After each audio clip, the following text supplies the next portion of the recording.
My, after where I've been, this seems like an absolute mob. It is good to stand before several people again. Before we left to go to China, I had all sorts of things I was going to teach, and I had lesson outlines in my mind and profound and wondrous things that I was going to impart. And you had to start in talking about what God is like. And there's a book called the Bible, and that's His Word. And we had to keep everything very, very simple. And yet it was effective.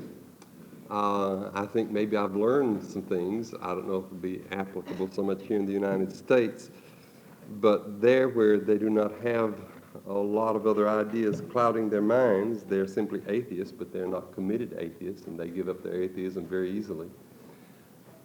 You can just let them read passages. You have to do a little explaining. You don't have to do much convincing. They read the passage and they see what it says, and they're impressed. I'll tell you more about that as we go along. I want to thank you, obviously, for your support, not only the monetary support, but your prayers, and we prayed for you also. When we started in Hong Kong, that's exactly 12 hours off your time. Right now in Hong Kong, it is 15 till 8 in the morning. I didn't even have to change my watch. I just had to adjust my system, and coming back, it's not readjusted yet. My body is still on that time or somewhere in between, but it's not on New Jersey's time yet. We got home last night to a pleasant surprise. There was food there. We didn't have to go out. Somebody had even dusted. I don't know who all has done what yet. Windows were raised to air out the house after it hadn't been closed up for 5 weeks, and all those little thoughtfulnesses are really, really appreciated. And we were just really pleased that so many of you had wanted to come over last night. And there's a part of me that says, oh, I wish you had. That would have been, no, not last night. Monday night when we got in and get together there. And I think it's probably a good idea that Francis's good sense prevailed. But if that ever happens again and everybody wants to come for 15 minutes and then go home, please come. But we have been anxious to see you and have really looked forward to tonight. When we got back to the United States and I looked down at the land and I saw its farming and I saw its industry and I remembered what its plumbing was like, I had to think almost a miracle has taken place on this continent compared to other places in the world. And the words of America the Beautiful came to me, that indeed God has shed forth His glory upon this land. And then I sadly thought of what we're doing to it. I can envision the greatness of which we are capable, and at the same time I can see the depravity that's going on all about us and understand the degradation that we may bring this place to. That will be sad.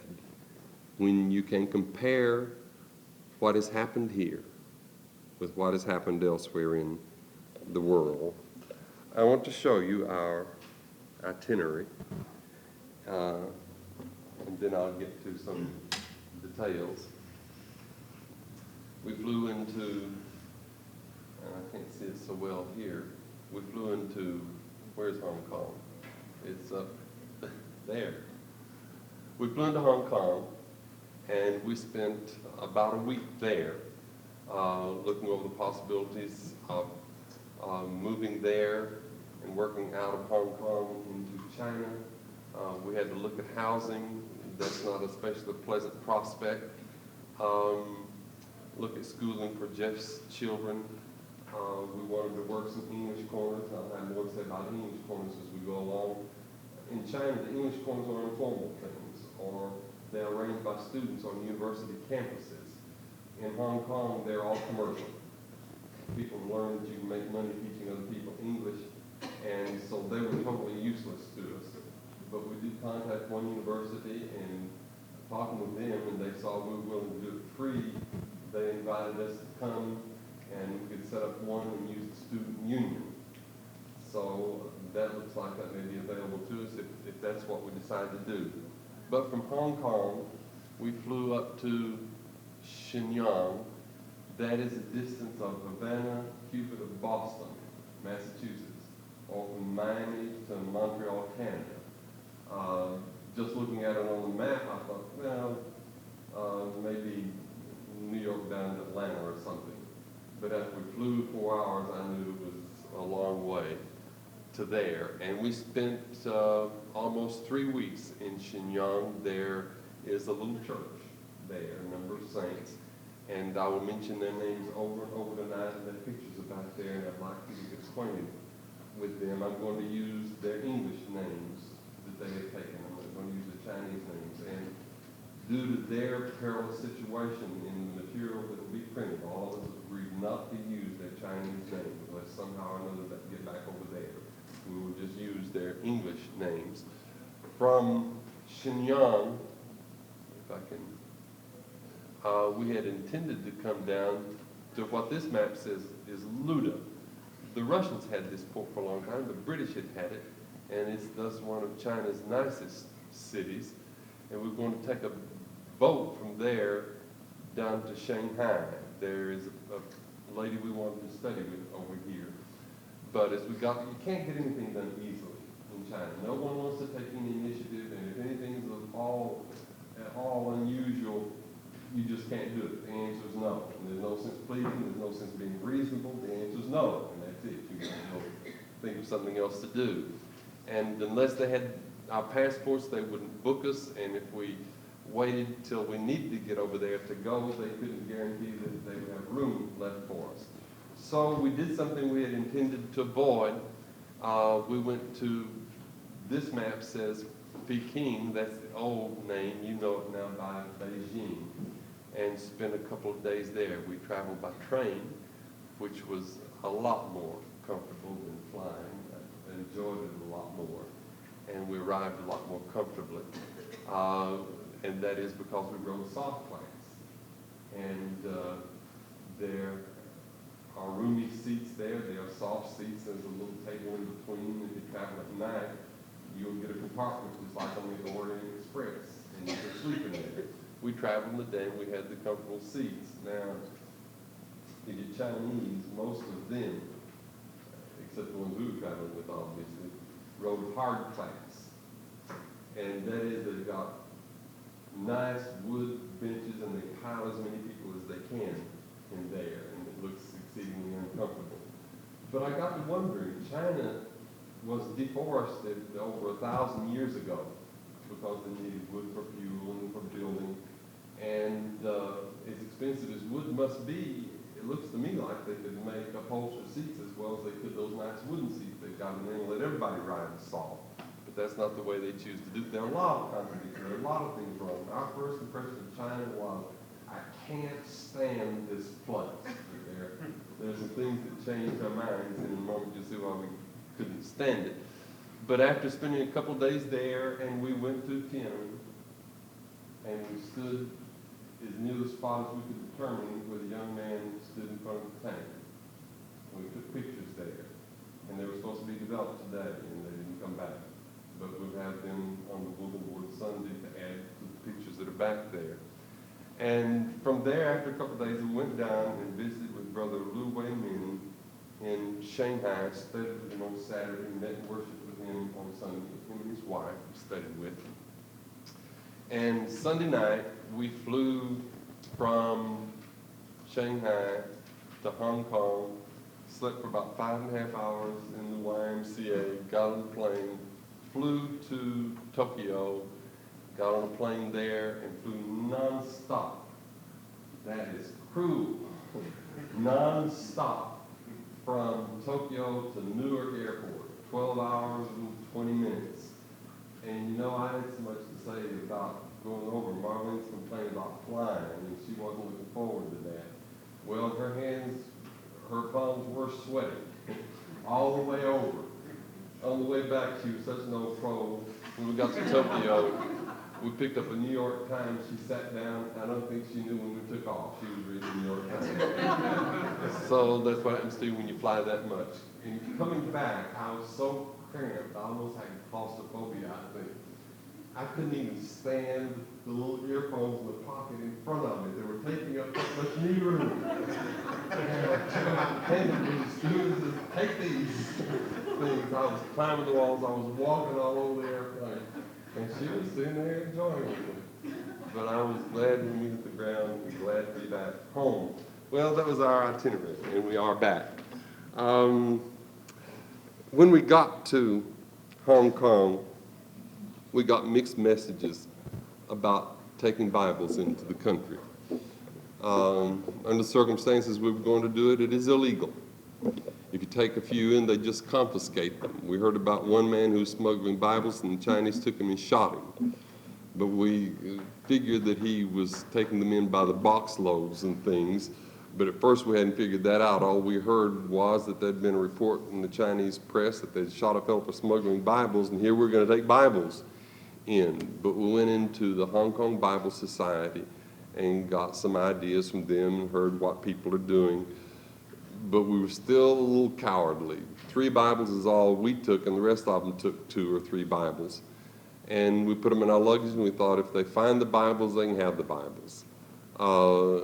Because if they're there, there's a demand for Bibles, and they're going to end up in somebody's hands, even if the customs people take them. So that's going to accomplish some of our purpose. So bravely, we put Bibles in our stuff, and I put them right on top, really, of the shoulder bag I was carrying. We had one in a suitcase. And when we got to Shenyang, the first thing we had to go through was the quarantine. And standing at a desk was a girl in a gauze mask. And first impression was, as I saw her from a distance, that's to protect her from us. But when I saw how filthy the gauze mask was and how dirty her uniform was, I decided that was to protect us from her. But we had to assure her that we didn't have AIDS and that we didn't have some psychosis. And I was tempted to put, yes, I have psychosis, but I decided, no, you don't joke in China. And no telling what's going, so we played it straight. And then we went to where they checked our passports. And a strange thing happened. The fellow looked at my passport and says, "Oh, are you teachers?" And then we were going in with the prospect of teaching English in China, and we insistently, all of the time, introduced ourselves as teachers of religion, is the way they would understand what we were. And we would say, no, we teach in churches back in the United States. So I said, yes. And he says, "Oh, there's a bus waiting for you out here." Now, how they knew all that, I'm not sure. And so we decided somebody's aware of us already. I still don't know how they knew that, but we went on down then for them to check our suitcases, and the fellow was being real nice. I mean, this is China, and everybody's just taking us right on through.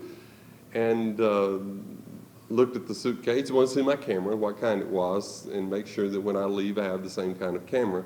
And he said, "What's in that suitcase?" And I said, "Clothes," and I couldn't think of another thing that was in there. And there are all sorts of things in there because we packed light and compactly, but I couldn't think of anything more than clothes. And looked at Marlene, and all she's thinking, she can't think of anything but Bibles, Bibles, Bibles. But fortunately, she kept her mouth shut. And I'm standing there, and I said, "Oh, yes, no." She finally did come up with something. She said, "Toilet paper." Which wasn't the greatest thing to tell him, but that was the truth. So he said, "Okay, go ahead." And that was that. And we were through customs. We went out, and indeed, a couple of the members had rented a little van for us. And so the 5 of us, Bob Small from Maine, Tommy Porch from Montgomery, Alabama, Jeff Kingery from Tampa, Florida, and Marlene and me. And we went through, got in the bus, and we went out to Eda University. And I told you we would be staying in university housing. I lied. Not intentionally. And we did, one night. Now this, people, is a medical university. And we found our room, and the first thing you see as you go in is the door to the bathroom. You know it's the bathroom because there's a big window in the door of the bathroom. And I don't have that figured out yet, but that didn't distinctly make me feel very comfortable about staying there at any rate. And then we looked at the bathroom, and the commode was leaking all over the floor. There was soot and dust, and it hadn't been cleaned, I'm sure, in the last 80 years.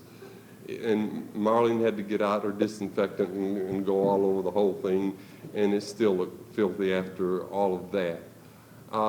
Besides that, not only did it leak all over the floor, in China, they take it for granted that commodes are going to leak, and so they build drains in the middle of every bathroom floor.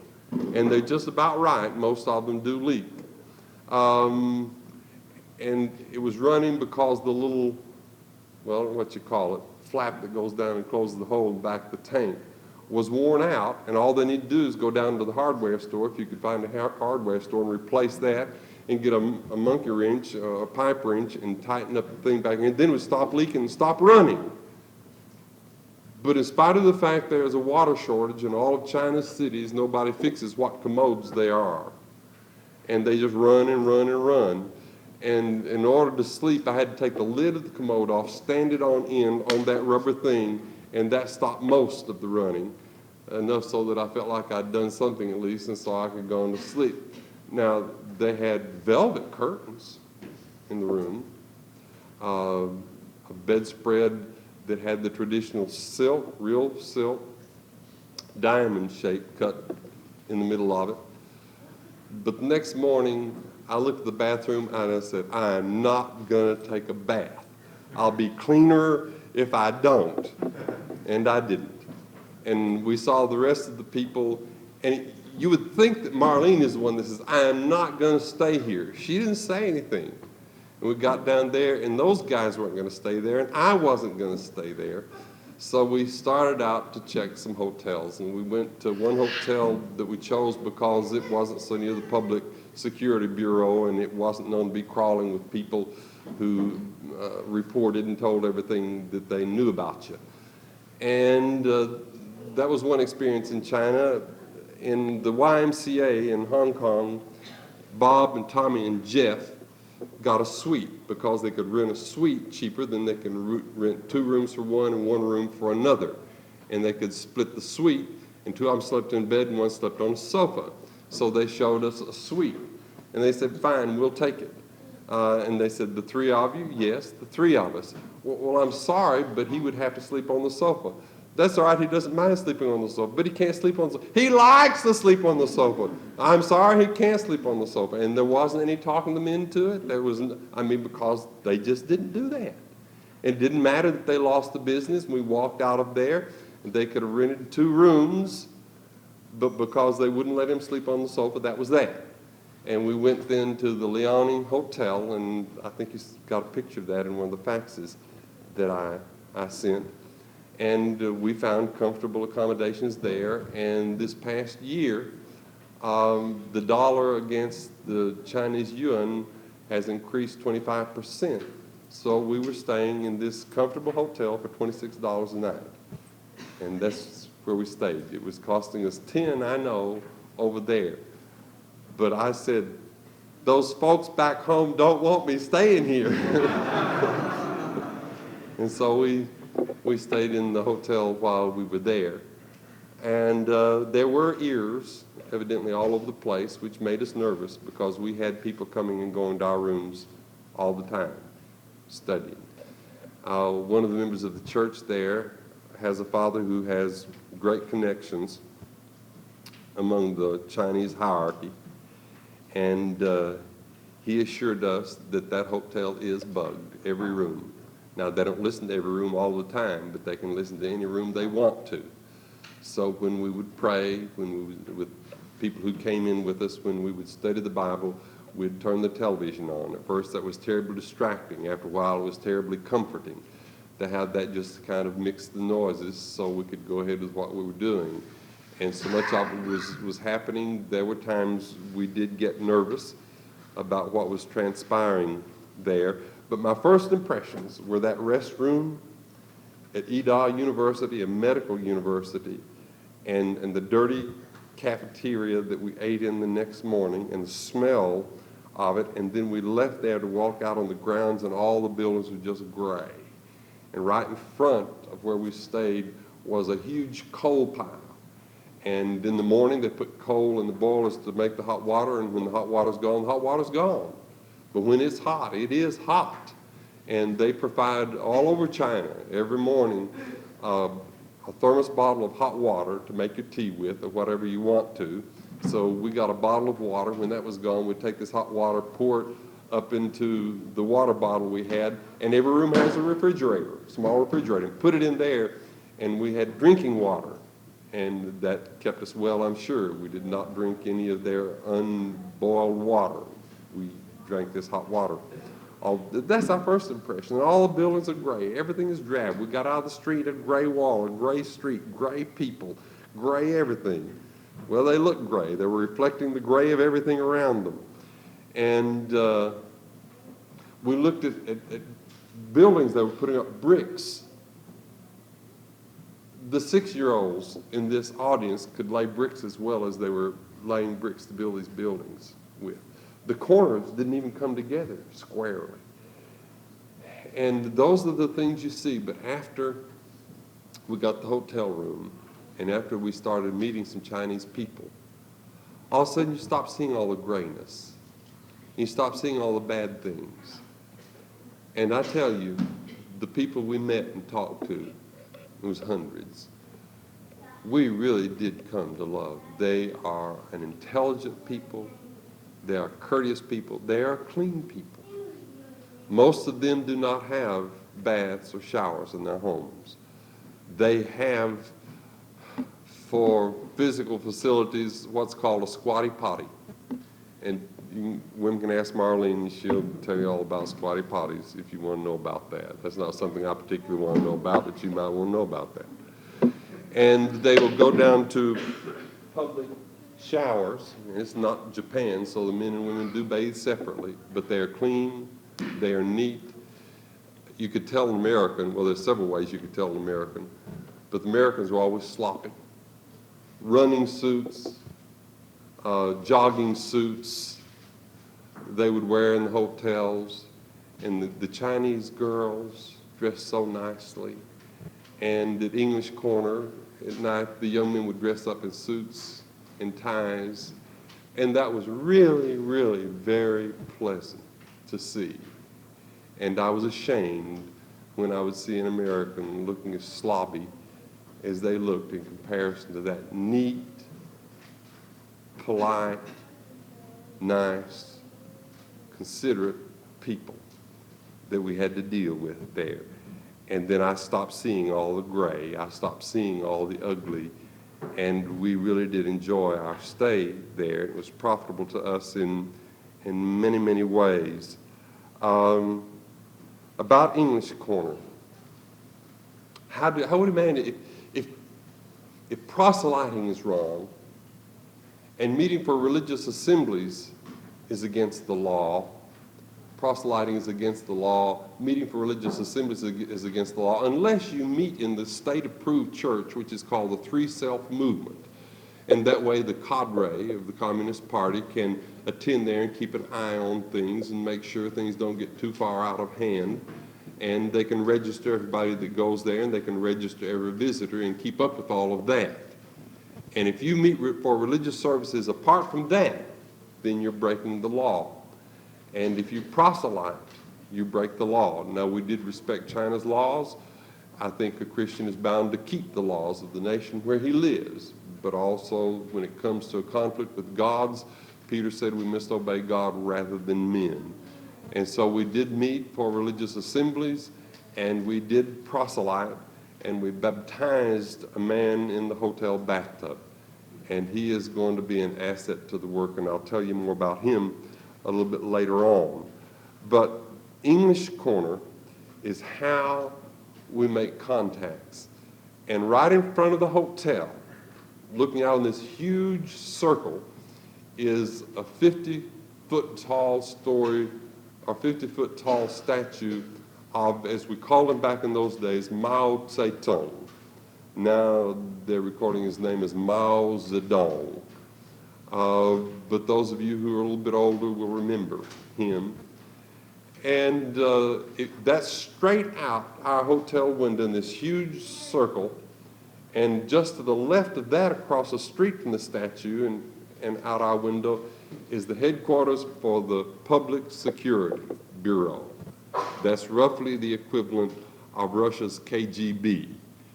But yet, standing down at the base of Mao's statue is where all of these Chinese people come together for English Corner.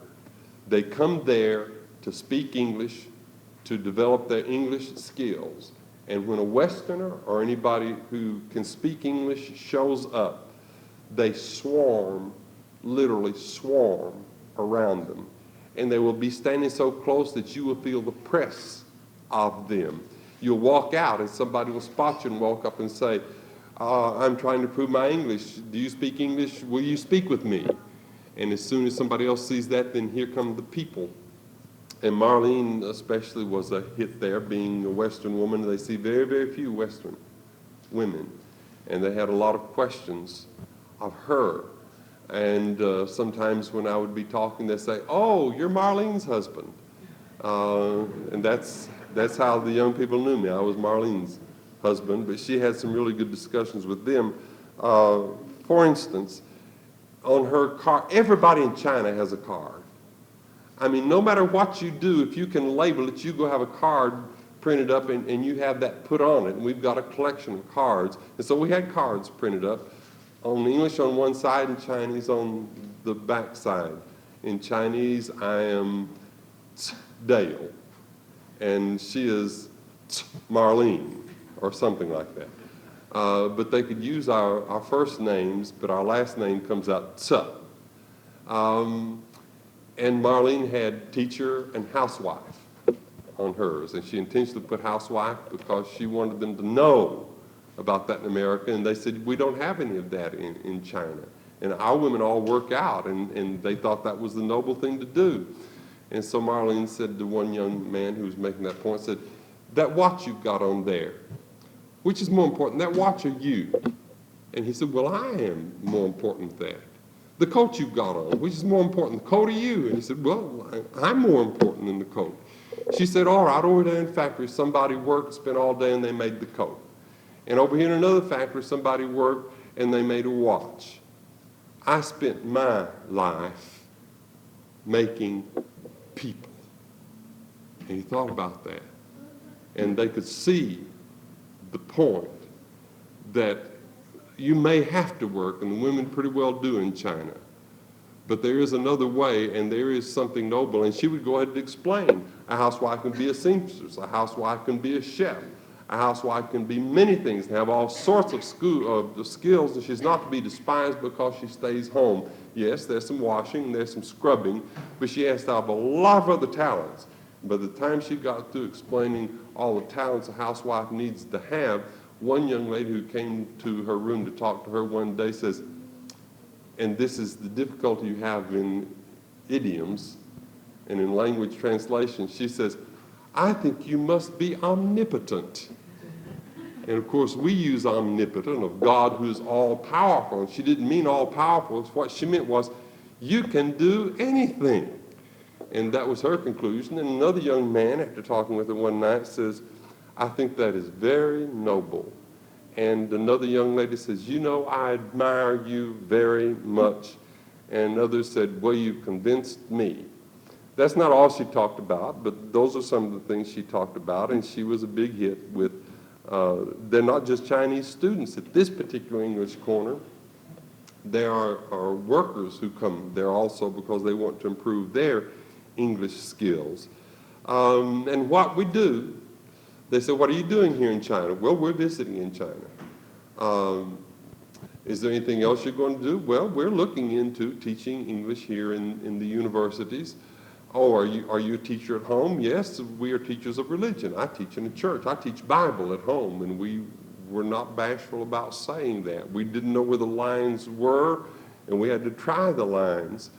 And we couldn't just stand up on Mao's statue and say, "Oh, ye men of Shenyang, the God that you've got altered," and go on like Paul did. We couldn't do that, but we could talk. Stand, and it was a thrill to stand there under that statue with his hand out like this and talk about God and talk about Christ and talk about the Bible. And there would be policemen who would walk up into the crowds, and they would hear it, and you just look them in the eye and maybe address a question to them. They get uncomfortable and walk off.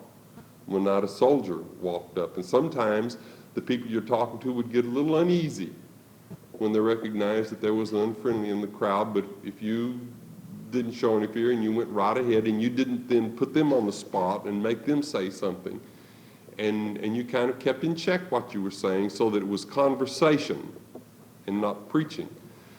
Then what happens is, if somebody shows particular interest and you see it's about to get to the proselyting stage, you say, "Well, I think we've gone far enough. If anybody's interested, here's my card." And you get a handful of cards, and I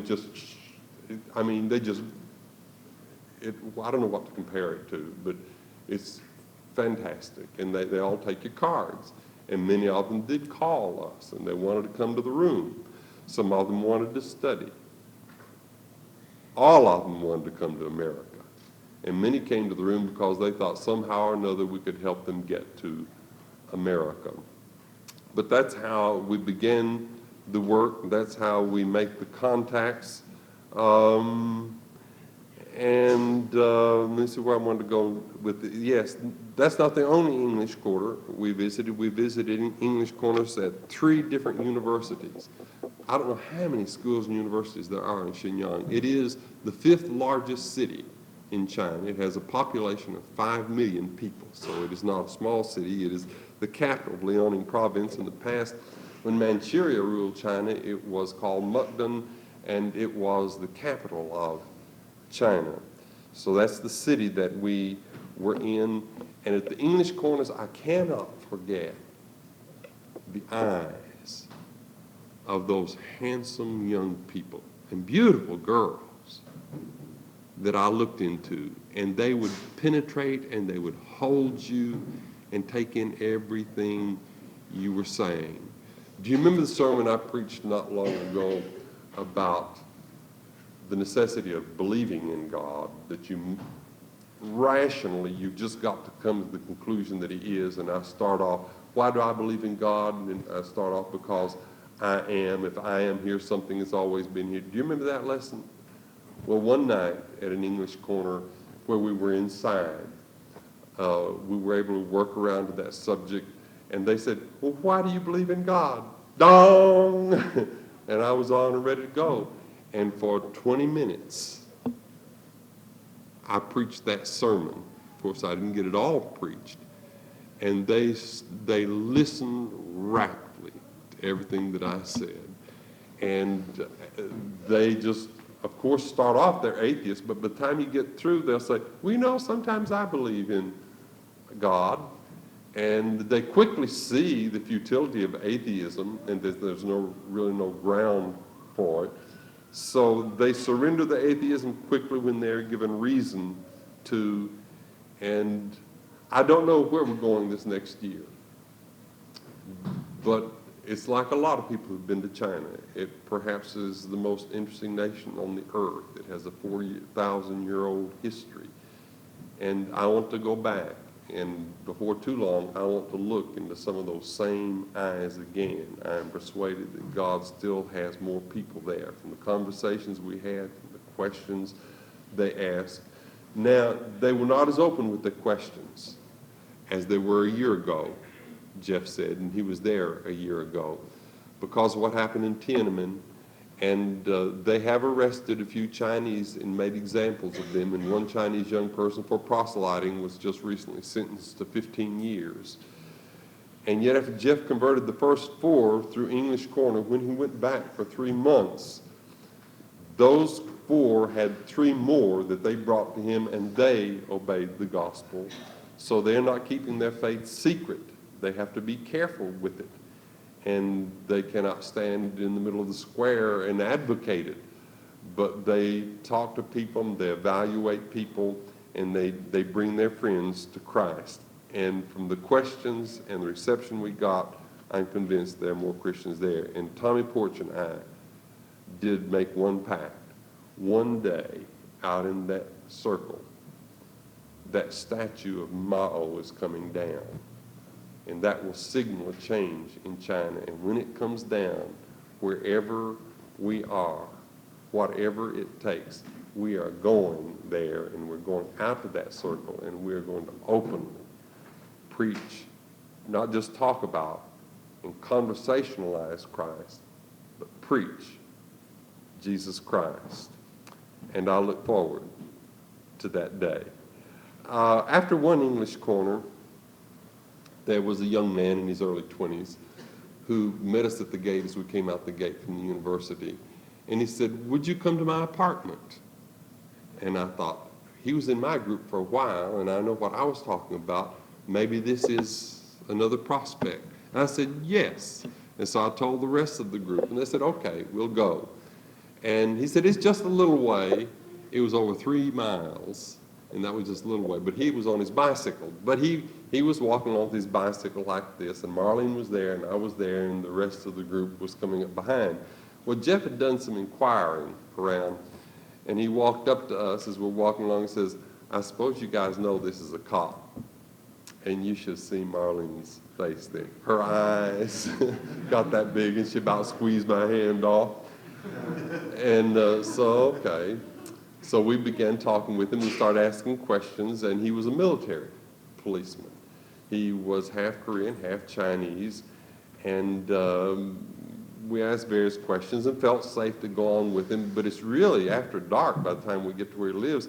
But it is a large, large estate. It's the most beautiful place in Xinjiang. It had belonged to a wealthy Chinese before the communist takeover. And they took it over, and they keep their officials there. They do have a guest hotel also in there that we could have stayed at, I found out. Although I don't think that's where we wanted to stay. And then they had other houses that they were using as quarters for their soldiers, and beautiful gardens. And he took us in, he wanted to show us the gardens. There are not many street lights in China. The ones that are dim. And in this garden, there were not any, and there wasn't any moon. And we could hardly make out what we were seeing, but we could tell it was a nice place. But Marley says, I know around this next corner they're going to shoot us down. And we couldn't figure out why he'd taken us in there, so we said, you know, it is late, and he had taken the name Stone, and it's late, Stone. We need to get back to the hotel. And he said, well, I hope you will come back then and visit me in my room. And we said, we'll be glad to. So we got back out to the street, and in that town you take taxis, or you take the trolley bus, and the trolley bus has people literally hanging out of it. I mean, people whose shoulders and arms are out hanging on like this because they're being squeezed out the windows. So I don't think there was a time we rode the trolley bus. We may have one time. But we would take cabs, or if a little bus happened to be running a route, and that's what they call them, the little bus. And they're just vans that they put seats in, and they'll stand out, and in Chinese they'll go through all this rattle, rattle, rattle, telling how much it costs and telling where they're going. And at the end, they'll end up saying, holla, holla, holla, holla, holla, or something like that. Now, I'm not sure how close I got to that, but from observing that and hearing it in other conversations, it means something like, attention, attention, listen up. That seems to be the sense of that term. Anyhow, we got on the bus that night, and it was crowded. It passed us, but it saw us, and it could tell we're Westerners, and they charge Westerners more than they charge Chinese. So the guy went down, made a U-turn, went up, made another U-turn, came back and got us. And we got on, and Marlene was sitting on a little 4-legged stool because all the seats were taken up, and this is a bumpy thing, and she was kind of rocking back and forth. Tommy's a big Alabama boy. I mean, he's big and he's tough, and he's got muscles that he didn't have to build. I mean, they're just naturally there. was a tough kid. He got hit in the head with a 16-pound shot put. They were out in the alley throwing the shot put back and forth. And he knew how far the guy could throw it, so he was backed up. And just about the time the fellow was about to let fly with that shot put, somebody else came up, so he turned to talk to him, and his partner down there got off the world record shot put and hit him in the head. And that's the story of Tommy's life. I mean, he has sewed up places and stitches and things. Just a rough old boy. I mean, he's a great guy and a good preacher, but I mean, he was a tough one when he was a kid. And he crawled right on over in between the driver and the driver's partner and sat down right on top of the engine. And I sat behind him, and I was hot, very hot. But my seat wasn't as hot as his, and especially when they would have to stop at a time, Tommy said, they go, boom, boom, boom. And the driver here, and he finally looked over and felt his arms and felt his legs, and he looked over at his partner sitting on there and goes, so he was impressed with Tommy's size, but Tommy was exceedingly uncomfortable before we got there. And we got tickled at Tommy, so the five of us scattered throughout this little van, and we're laughing our silly heads off, and these Chinese all just looking at us, and they couldn't understood if we had told them, unless some of them happened to speak English. But we finally got to our destination. And Stone called the next day, and we went out to his room and had one of the worst concoctions that this world has ever known, green tea. We had green tea and more green tea. We finally got to wherever we are. We ordered black tea. And I can't even, Ingwa cha, English tea. And, but anyhow, he served us green tea and was very cordial, and we left. So he called up one day, and Bob and Tommy accepted an invitation to go out and eat with him. Now, I hate to say this for Young's sake. Young is embarrassed that some Koreans eat dog. So I'm glad Young's not here. And this fella is from at least North Korea up here, not Korean, not Seoul, where Young is from. But he took them to a restaurant, and they were ordering chicken and beef, and he says, "Would you like some dog?" And Tommy said, "No." But Bob hates to hurt anybody's feelings. He's a very compassionate sort of fellow, and there's a little discrepancy as to exactly what was said. The way Bob said it, he says it was, "Well, I think I'll have a little dog." It was a Great Dane, I think they brought him. Tommy says, he said, "Yeah, I think I'll have a little dog." But Tommy said if he could have reached him, he'd have knocked him across that restaurant. But here they came out with this monstrous platter of dog. And so Tommy now feels compelled, and he takes one stringy little piece and puts it in his mouth and his chin. He can't take it. He says, "I think that's no strong for me." And Bob tried to eat a little bit, and I think got a little down. But, I mean, they were sick when they got back to the hotel, and they both went first thing and brushed their teeth. And that night, they couldn't even eat supper. And so we teased Bob for the rest of the trip, saying, "Yeah, I think I'll have a little dog." But that was their experience, and I was glad that I missed out on that. But what is this with Stone? I mean, even though he's a soldier, we've become friends with him, and there's a picture of him back there, and we just purposely bring up the Bible. We'd talk about Christ. He knew nothing about Christ. Though he says, "Well, yeah, I think my mother was a Christian," but he knew nothing.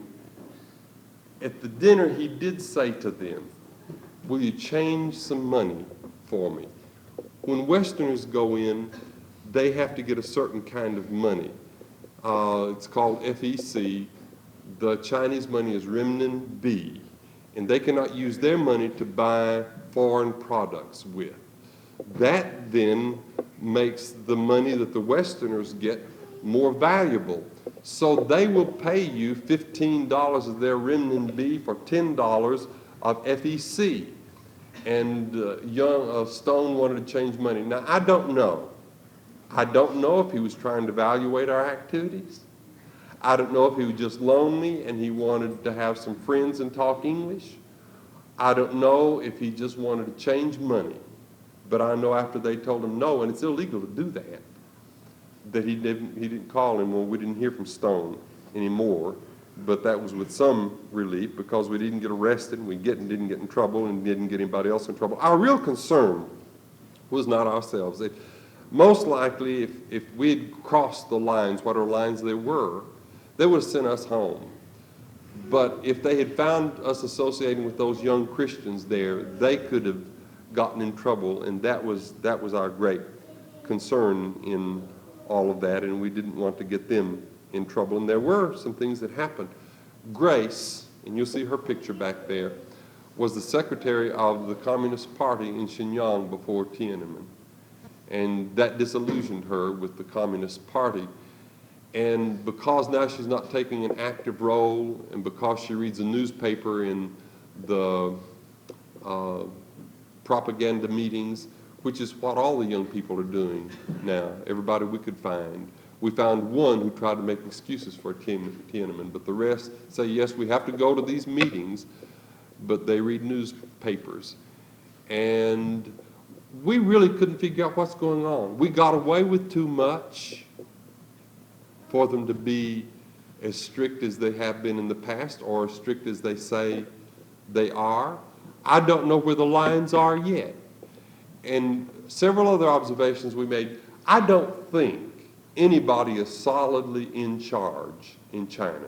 I think there are factions that are warring with one another, and the Public Security Bureau, I think, must be demoralized because they didn't keep up with us. The faxes that I sent you all go through the Public Security Bureau. Any call out of the country goes through the Public Security Bureau. That's why I worded things as carefully as I did. And I'll mention some of those things later. You know, I hope that I've got the good sense after I've spent tonight, and I'll probably say some things that I learned in China. I'm not going to give a China report Sunday, but some observations I think will be helpful to us with regard to the gospel. And then I hope I will have the good sense to shut up about China and not just talk and talk and talk about it so that somebody will say, hey, did you hear Dale's been to China?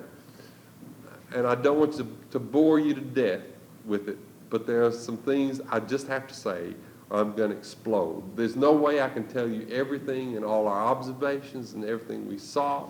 It's the most exciting thing I think we've ever done. It's the most interesting thing I think we've ever done. And you know, I wondered about the value of a preacher taking his wife. It was exceedingly valuable. Everybody said it was. It was encouraging to the husband and wife who were there working in the gospel and teaching English. She helped accomplish a great deal, and I'm glad that I did, and especially after listening to those other guys complain for 5 weeks about having to be away from their wives. I sure was glad that I had my wife with me, and I didn't have to do all the complaining I heard them complaining about. So that was a plus. I think the whole trip was a plus. I've got to take a few more minutes because there's some things I need to tell you about this young man who obeyed the gospel of Jesus Christ. Bob Small has never been supported to preach. He's preached a few times in Portland, Oregon, and maybe in Milton, Vermont. But he wants to preach, and he wants to move to China and help Jeff in Jeff's work. And I think he knows enough, and I think he can be an asset, and I think he'll be helpful and is deserving of support. But he was at English Corn talking one night, and so Jeff came a little bit late and eased up to the circle of people who were around him to listen and see how I was doing. And he felt somebody take his elbow, and he turned, and this fellow who is 33 years old said, I am a shy man, and I have never spoken with a foreigner before. But would you talk with me? And Jeff said, sure I would. So he began to talk, and Jeff got around to mentioning the Bible. He says, I have a Bible. He said, well, it's not so much a Bible, it's really a Bible storybook, and I have read that. And so Jeff talked on, and as he left, he said, listen, if you'd like to learn more about the Bible, why don't you contact me? Here's my card. And that night, he called, and an appointment was set up the next day. And he came, and we studied with him, and eventually turned the study over to Tommy Porch, but found out that 15 years, no, whenever it was, back in the 70s, when he was 15, which you put about 1975, 76, he was in Mao Zedong's Red Guard, and he broke into houses and buildings and libraries and burned Bibles. His father was a professor, and so he had to renounce his father and say, Mao is my father. And after the fourth study, he confessed his faith in Christ. He was an avid student. Does not know God, but as I remarked, its atheism is not a committed atheism. It may be on the part of the government. It is not on the part of the people. And given reasons to believe, they will readily believe. It is good that we have men who are able to preach elsewhere today. Alex is preaching in Poughkeepsie. Gary, no doubt, is preaching in Pennsylvania. Poughkeepsie may need us more and more in the future to help them with their preaching, and some of you other men may want to give some consideration to helping out in that work. It'll be an opportunity for you to increase your ability in teaching and preaching, and to give you some experience along that line. For those of you we didn't get to see Wednesday night, it's good to be back. I think you know that, but I wanted to say so. And I have promised not to keep on talking about China. I got it out of my system largely Wednesday night, and I'm not going to talk so much about China directly today as to draw some lessons from some things we observed there.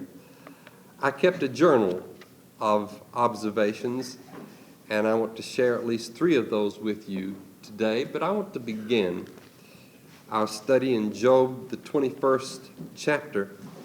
This is the text that Tom read from just a moment ago. Job says in this text, in verse 29, have you not asked wayfaring men, and do you not know their evidences? Some other translations say, ask someone who has traveled.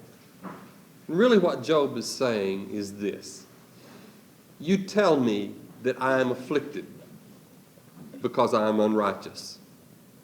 And you tell me that because you say that God always upholds the uprighteous in prosperity and well-being, and that God always afflicts the unrighteous, and that hard is the way of the person who doesn't obey God. That is what you tell me. And he says, in effect, you don't know what you're talking about. Your observations are limited. Ask someone who has been someplace. Let's go back and pick up a statement of Zophar in Job, the 20th chapter, and verses 4 and 5, as he is wrestling with what has happened to Job. This man they had thought was so good, and now he has lost all that he has owned. He is reduced to a terrible physical state.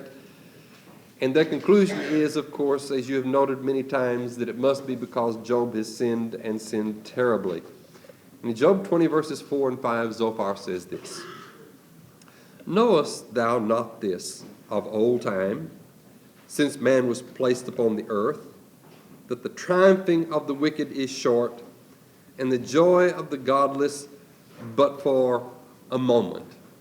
Earlier, they had argued that the godless just don't prosper, and Job has answered them.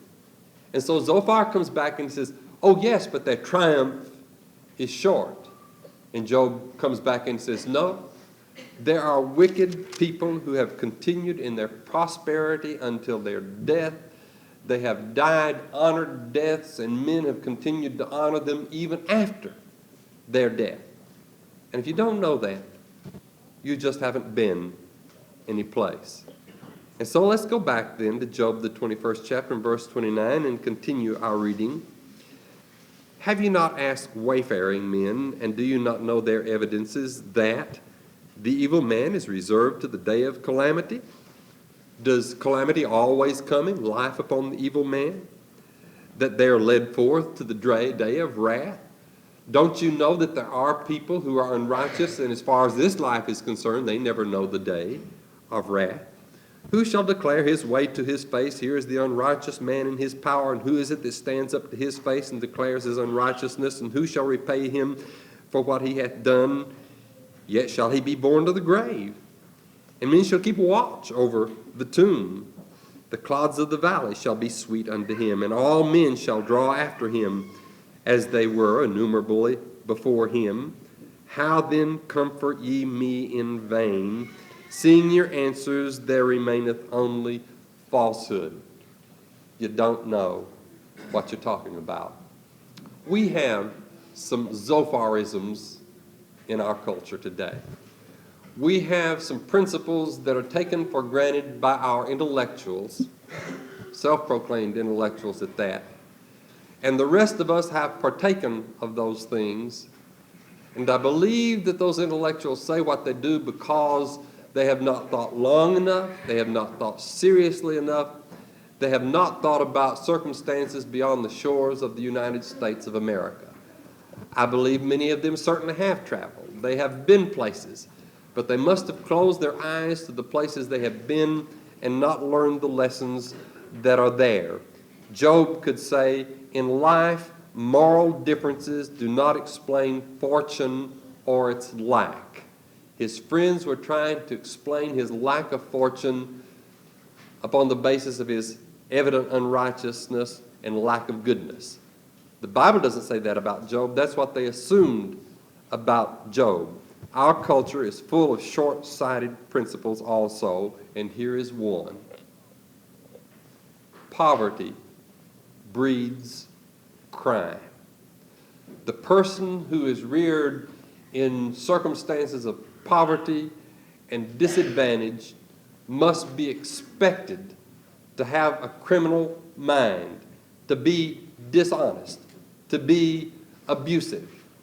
In the first place, do you know what that does? It takes away any credit for one who may be poor and disadvantaged, and yet he is noble, and he is good, and he is righteous. The principles that govern the thinking of the United States of America today says to that person, what are you doing being good? You have a right to be disruptive. You have a right to be bitter. You have a right to be a criminal. But there are poor people. There are disadvantaged people who live within themselves and their communities rich lives as far as what they are personally. They are honorable people, and they are noble people. And it is simply a mistake, and it is short-sighted to conclude that poverty in and of itself and disadvantage in and of itself breeds crime. Is there any association at all? Oh, yes. Just as there often is association between unrighteousness and tragedy. I may live in such an ungodly way that I bring terrible circumstances upon myself. That is possible. And I may see people living in degraded circumstances, and I might find a lot of poverty there and regard some association. But is it necessary that if a person finds himself in poverty and at disadvantage, that he should be or is excused for being a criminal type? China disproves that, and Jesus disproves that. Let's start with Jesus and turn over to a prophecy of him in Isaiah the 53rd chapter and verse 2. This is the passage of the suffering servant of God where he gives himself for us, taking upon us our iniquities. But he's introduced this way. Isaiah 53, verse 2, beginning. For he grew up before him as a tender plant and as a root out of dry ground. From whence Jesus came, you would not have expected someone as noble, someone as high, and someone as holy as he. And God largely here is looking upon his nation, upon his people, and what they have come. And he's saying if you were to look for a king, if you were to look for a king of righteousness, if you were to look for a king of glory, if you were to look for goodness, if you were to look for holiness, you would not have expected him to come up from this dry ground. One's circumstances and one's background do not excuse what one is if one is unrighteous. And as a root out of dry ground, he hath no form or comeliness, and when we see him, there is no beauty that we should desire him. The circumstances of life, the personal appearance of Jesus, none of these things determined what he was. He was what he was for some other reasons. And I may live in wealth or I may live in poverty. That really may only have some influence upon me, but it does not determine what I am. Anyone can rise above degradation. And I don't care what privileges a person may have in life, he may fall from those privileges and not live up to all that he might be expected to live up to. Again in Zechariah the 9th chapter in verse 9, a prophecy concerning of Jesus, behold your king lowly, riding upon an ass. Jesus did not come riding into Jerusalem upon a valiant white charger. He came riding upon a donkey. And Jesus came to them in a lowly manner. And he was associated with the poor. As you look at the Sermon on the Mount and his words in Luke the 6th chapter and verse 20, you see his identity with the poor. And he said, blessed are the poor, for yours is the kingdom of God. Jesus didn't say, oh, you poor people, that's all right. Go out and tear down the city, ravage your culture, curse and defame everything that everybody else stands for because you're poor. He said, blessed are the poor. Blessed. There is blessing to you because yours is the kingdom of God. You, by your poverty, are not excused for looking down to the lower depths of life. You, because of your poverty, have reason to lift up your eyes and to recognize who I am and to see God and long for God and thus possess the kingdom of God. Perhaps it will even be easier for you to possess the kingdom of God than for someone who has it all in this life. The point is, Jesus came from dry ground. He was not a criminal. He identified with the poor. They were not criminals. He expected great things of them. And we are foolish today when we say poverty breeds crime. My answer to that is ask someone who has been someplace. I want to read to you just some of the notes that I jotted down, and I forgot to have this open to where I wanted to begin reading along this line about poverty and the circumstances in China.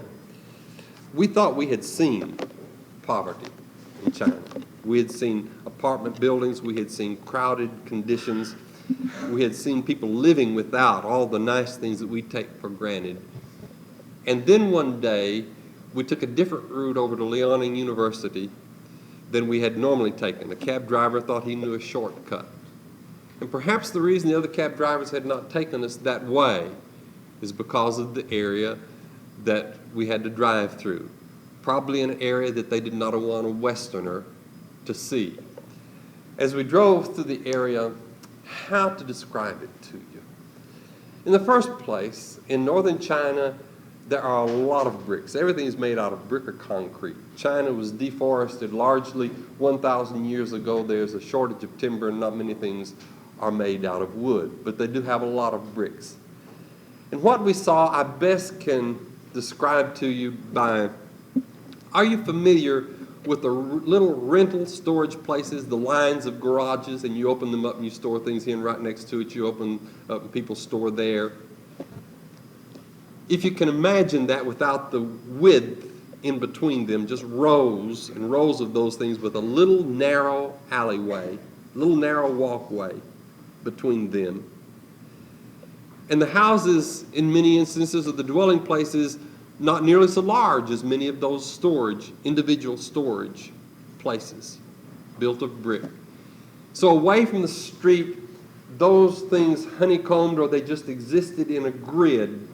And the street was a little higher, and you looked down upon the roofs, and the roofs were covered with tar paper, and holding the tar paper down were bricks or rocks. Or if the family had any possessions, there was not room for the possessions in the houses, so they were outside on top of the houses. The circumstances were exceedingly crowded. There was hardly any open, there were no playgrounds. There were no recreational areas. Once in a while you would see where one of those had fallen in, and there would be kids over there climbing over the bricks and playing there. And I want to tell you, that was not a seedbed for crime. We drove through at a time that was after work. It was between the time that people got home and the time when the sun set. And out on the street there were people riding their bicycles. Nice, neat people. There were families sitting around on the curbs, standing against the houses and on the sidewalks. There were lovers walking arm in arm. You could see every aspect of good life under those circumstances. You would not have feared one bit to get out on the street and walk along the street.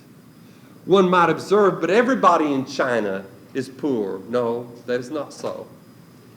It is not enough to say, well, since everybody is poor, like we felt back in the Depression, I was just a child and can barely remember the ends of it. I was poor and didn't know it because everybody else was too. And the only glitz that we ever saw, I suppose, was in the movies from Hollywood, and so nobody felt disadvantaged. But that won't explain it, because Communist Party officials and those who have connections live in some nice circumstances in China. And besides, there were the other areas that we had seen that were far better than this area we were driving through. But children played. People laughed. It was not an unpleasant thing at all, except for the physical circumstances that they lived in. Poverty does not necessarily breed crime. And if our intellectuals think that is so, and government policy is made upon that basis, it is simply being made stupidly, and it is because intellectuals are not intellectual, and if they've ever been anywhere, they haven't learned the lessons of where they have been. In America, we like to make up our own principles, and we like to excuse things upon many bases other than the truth of what exists. Jesus Christ identified with the poor and lowly.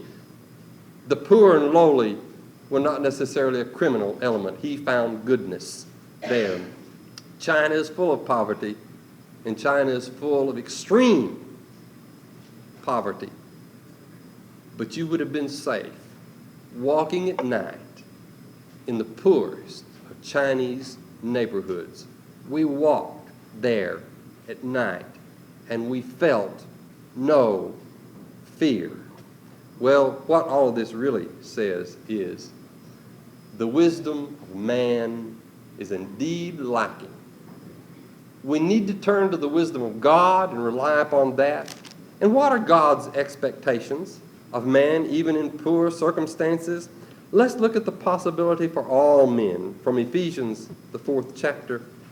In verse 22, this I can accomplish, you can accomplish, the wealthy can accomplish, the poor can accomplish. Ephesians 4, verse 22. That ye put away as concerning your former manner of life, the old man, that waxeth corrupt after the lust of deceit, and that ye be renewed in the spirit of your mind, and put on the new man, that after God hath been created in righteousness and holiness of truth. Man, from the lowest depths of life, can put on himself, after having been defiled by sin, the image of God, and you can find the image of God in people who live in the most degraded circumstances. That is the possibility of life. And God is not going to excuse anybody because they lived in poverty, and he says, well, all right, You just didn't have the chances everybody else had because you were disrupted, because you were cruel. That's all right. You had every right to be. Jesus Christ reaches out to every man, whatever his status in life, and he said, let me take you and make you like God. And that can be done. And for political purposes or whatever purposes, we are simply foolish in life. We ought to be teaching and preaching goodness. We ought to be preaching righteousness. We ought not to be making excuses for every unrighteous element in our culture and in our society today. And to do so is to fail to learn the lessons that exist somewhere. We act like people who have never been anywhere. In Revelation, the 2nd chapter, in verse 9, here is a group of Christians, and they are suffering, and they happen to be in poverty, because the Lord says to them, I know thy poverty, but thou art rich. They may not have had this world's goods, but spiritually they were rich. That's the possibility. That's the vision. That's the dream that we need to hold out to men. Not to promise men prosperity. There are going to be other cruel men who are going to destroy that. We're not going to have unlimited bliss until we get to heaven. But we can hold out to every man, regardless of his circumstances in life, the possibility to be like God and to be rich spiritually inside. I don't know how many times I had the opportunity to say that to Chinese young people standing in a circle, crowding me so close I could feel them all about me. And say, really the important thing in life is not that you get to the United States of America. The important thing is not that you have the riches of this world. The important thing is what you are inside. And to watch them with one mind shake their head. Yes, it is not true that necessarily poverty breeds crime, any more than it is true that the righteous always have a blessed existence and the unrighteous are always being punished. That wasn't true in Job's case, and this principle of poverty breeding crime necessarily today is no more true. Here's another Zopharism that is pretty well accepted in our day, and it is that a career is necessary for a woman's fulfillment.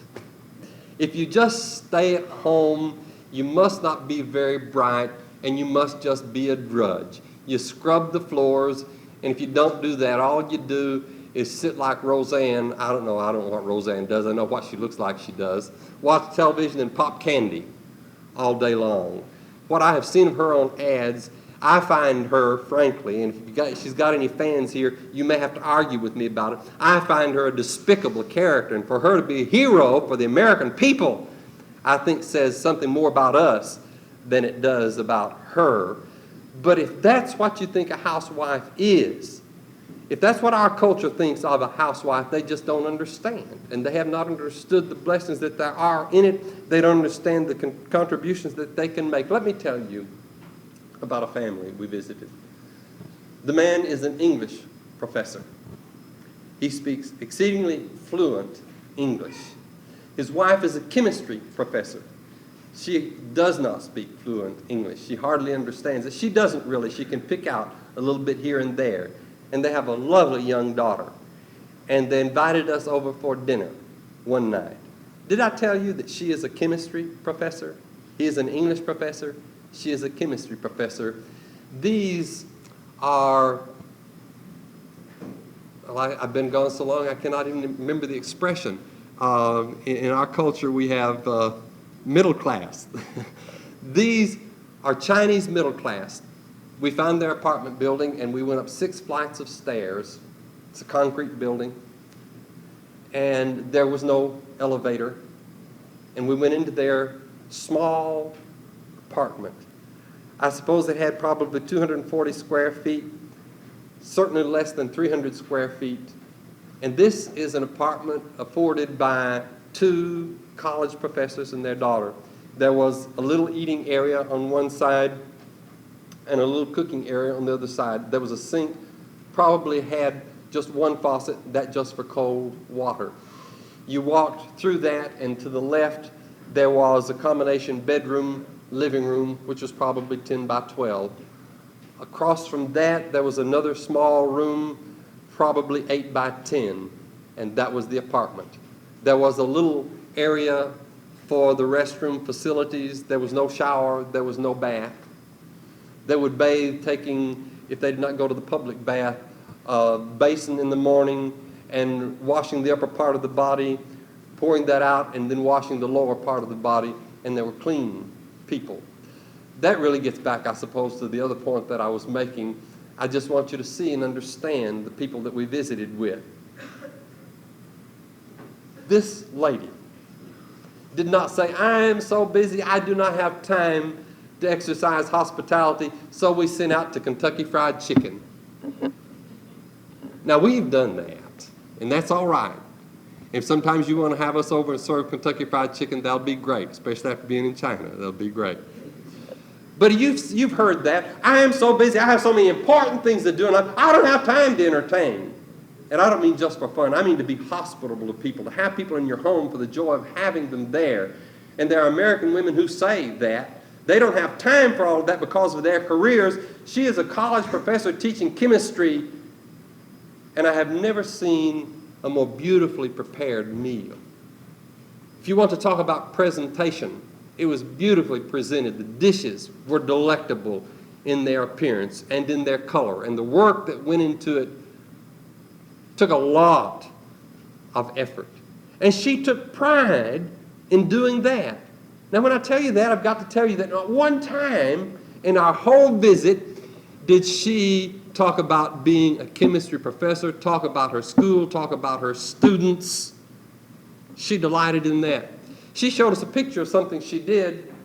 She made a dress for a woman from Columbia, South Carolina, who had visited there. She had come to know, and the lady wanted her to make a dress for her. So this college professor of chemistry made a dress for a woman in Columbia, South Carolina. And this college professor, what she is proud of is not her accomplishments in the university there. She showed us a picture of this woman in Columbia, South Carolina, standing there in the dress that she had made. She took delight in that. She took delight in her meals. She took delight in her sewing. And Marlene couldn't speak English. Marlene could not speak Chinese, and this lady could not speak English, but they communicated well because they got on the subject of sewing, and the lady showed a bedspread that she had made, and Marlene recognized and could identify the kind of tucks. All it looked like was just something a little difficult to me. But you could see the delight in the things that they shared. This woman was obviously more proud of her, in a good way, of her homemaking skills than she was that she had a career. Just looking at her and what she talked about and the things she did, what do you think fulfilled her the most? If she didn't even mention her chemistry professorship, do you think that fulfilled her most? But you look at her meal, and you look at her sewing, and you look at the presentation of the food, and you look at her daughter, and you can tell what delighted her the most. And yet we've got the idea that a woman can't be fulfilled unless she has a career. Now, I'm not saying you can't work. We'll talk about that, and we've studied about that before. What I'm saying is, let us not use that Zopharism as an excuse for women working. There may be other reasons, and there certainly are in China, where a career is demanded of a woman. You don't have any choice. It is not true that a woman has to have a career in order to be fulfilled, and let us simply put that to rest. It's as Marlene discussed with some of the students there. She had printed up on her card that she was a housewife, and that always evoked a lot of comment and caused her some challenge. And I told you some of the things she said Wednesday night in regard to that. But also she could say, look, you can choose a career as a fashion designer, or you can be a housewife and you can design clothes also. You can choose a career as a chef, or you can be a housewife and you can be an excellent cook for your family. You can be an interior decorator and choose that career, or you can decorate your own home and make it a lovely place to be. Or you can choose a career as a child psychologist, or you can nurture your own children. There are many careers that you may choose. You may choose to be a hostess, or you may have the kind of home that you enjoy inviting people in to, not because it has the grandest elegance from a physical standpoint. This Chinese home was not elegant from a physical standpoint, but it was elegant in its hospitality. And so you might be a housewife and do that. And she would say, so you've got the interior designer over here, and she largely is a one-dimensional person. Whereas you look at the housewife who has the skills that women have had in the past, and she is a clothes designer, she is an interior decorator, she is a child psychologist, she is a hostess. She is far more versatile and has every reason to feel fulfilled if you appreciate what she does and what she contributes to life. In the United States of America, we simply do not appreciate what women can thus contribute to life. And so to excuse forsaking all of those things, we say a career is necessary for a woman's fulfillment. Ask someone who has been somewhere and who looks beyond the confines of the large cities of the United States of America. In Proverbs, the 31st chapter, beginning in verse 28, there is that worthy woman, and she engaged in many activities. She engaged in some business activities. All of her activities, though, were home-centered. And what were the consequences of that? Of sewing for the home and seeing that the sewing was done for the home and providing food for the home and being a versatile woman, fulfilled indeed. Look at the passage beginning in verse 28. Her children rise up and call her blessed, her husband also, and he praiseth her, saying, many daughters have done worthily, but thou excellest them all. Grace is deceitful and beauty is vain, but a woman that feareth Jehovah, she shall be praised. Give her of the fruit of her hands, and let her works praise her in the gates. There's a woman who was fulfilled, and it was not because she had a career. A career is not necessary to fulfillment. I like the words of Barbara Bush. I missed this. We missed a lot of the things in the United States, but picked some of them up when we got back. What she said at Wellesley. And I don't remember all the exact applications, and I cannot quote her now. But she said, when it comes time to finish your life, the important thing you will look back at is not the test in school that you failed, not the business appointment that you missed, not the success that you had, but it is going to have to do with relationships with your husband and with your children, and how important those were. When it comes time to finish this life, those are the things that are going to be important to you. And we need to stop and remember that today and quit saying a woman must have a career in order to feel fulfilled.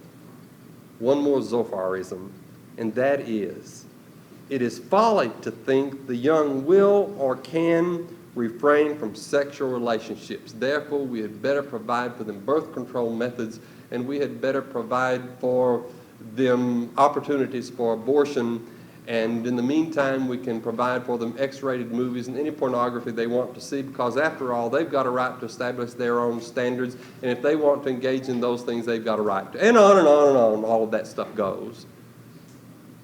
But haven't you heard that? That it's folly to think that the young will or can refrain from sexual relationships. Let me tell you, ask someone who has been somewhere. Chastity is the rule in China. Young men cannot marry till they are 22 years old. Young women cannot marry until they are 20 years old. The vast majority of Chinese young people, when they are married, are virgins. And yet our intellectuals here tell us it can't be done. How intellectual are they? We are foolish to listen to the voices of this world. And many people who claim to be Christians have listened, and many who have claimed to be Christians have surrendered their standards. Bishop Spong is an example, and simply spouts all of these Zopharisms from the world, and they're not paying attention to what the facts are, and they act like they have never been anywhere, and that they have the inability to learn anything from anybody else save in the large cities of the United States of America. What makes the Chinese like that, so that they choose chastity, family, and custom. Because of their custom, for a girl to become pregnant out of wedlock or to be caught in a compromising affair with a young man would bring great shame upon the family. And they feel a family connection and a family loyalty, and they are not going to shame the family. Obviously, then, one of the reasons for our immorality today is not because young people cannot refrain from sexual relationships, but it's because the family has broken down and we have surrendered our customs. In the past, we had a custom of chastity. Not everybody was chaste. Not all people who got married were virgins, but the majority were. I saw a report, though, a couple of years ago in American Heritage, and it said our forefathers were not as chaste as we thought, and it gave statistics about how many of them had conceived a child. Maybe those are our foremothers, had conceived a child before they were married, and somebody else wrote back in and said, no, they don't understand the situation. The situation was this, that there were customs whereby people were allowed to be recognized as married, and they started living together as husband and wife, and it may have been weeks or months before somebody who was legally constituted to come around and solemnize the marriage. So here they have been recognized by the community, as they did in the Appalachian Mountains. They'd have a party, hold hands, jump over a broomstick. They're married and they start living together. The parson may come around 6 weeks later after a child has been conceived and take care of the legal documentation, and now upon that date they are proclaimed married, whereas by custom and community standards they had been married all along. But if you go back and take the standards as to when they looked like they were legally married and when they were married, then it looks like they had children out of wedlock. And so somebody has suggested that our forefathers are not as chaste as we had thought they were. No, they were. We're just trying to excuse ourselves today. In 1 Corinthians, the 6th chapter, and verse 18, the Lord's word said, flee fornication. The fornicator shall not inherit the kingdom of God, but shall be cast into the lake of fire, in Revelation, the 21st chapter, and verse 8. And anyone who learns that, and anyone who learns to love God, and anyone who learns to trust God. And when God says the sexual relationship is to be held for marriage, anyone who will not listen to the world and who will observe that can do that. It is possible to do that, and it is not inevitable that young people are going to engage in sexual relationships. That is just a folly and a zopharism of our intellectuals today who act like they ain't never been nowhere. Job said, ask someone who has been somewhere. Let's stop listening to the voices then today that tell us poverty breeds crime. A career is necessary for a woman's fulfillment, and young people are automatically going to engage in sexual relationships, and it can't be stopped. Every one of those things are wrong. And if we'll learn to trust the Word of God, we'll learn to live righteously, we'll learn to have a righteous impact upon our age, and we'll not accept those things, and we'll stand against them, and we'll do something good and holy and righteous in this life. And we'll glorify God, and we'll be able to attain unto eternal life. People, young people,